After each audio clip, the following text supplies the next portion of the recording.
Fear is no policy and surrender is no option. But when you refuse to surrender, nobody can defeat you. وہ دنیا کے بہترین جاسوسوں کی list میں number 1 پر تھا۔ دنیا اسے پاکستان کا جیمز بانڈ بھی کہتی تھی۔ وہ دنیا کی بہترین خفیہ ایجنسی ISI کا چیف بھی رہا۔ کچھ لوگ اسے گاڈ فادر آف طالبان بھی کہتے تھے۔ دنیا اسے حمید گل کے نام سے جانتی تھی۔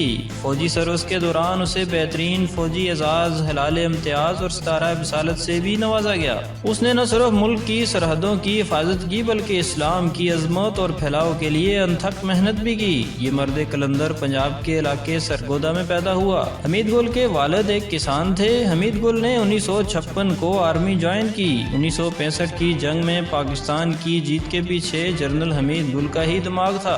اس جنگ میں وہ ٹینکوں کی کمان کر رہے تھے۔ انڈین آرمی سیال کوٹ پر حملہ کرنے والی تھی لیکن ان کی ذہانت اور حاضر دماغی نے انڈین آرمی کو پیچھے ہٹنے پر مجبور کر دیا۔ 1987 کو جنرل حمید گل ISI کے چیف بنے۔ حمید گل کو پاکستانی خفیہ ایجنسی ISI کا سب سے طاقتور چیف مانا جاتا ہے۔ جب سوویت یونین کے خلاف افغان جہاد آخری سٹیج پر تھا تو حمید گل کے ماسٹر مائنڈ نے جنگ کا پانسا ہی پلٹ دیا اور سوویت یونین کو تاریخی شکست دلائی۔ اس کے بعد دنیا اسے گاڈ فادر آف طالبان کے نام سے پکارنے لگی۔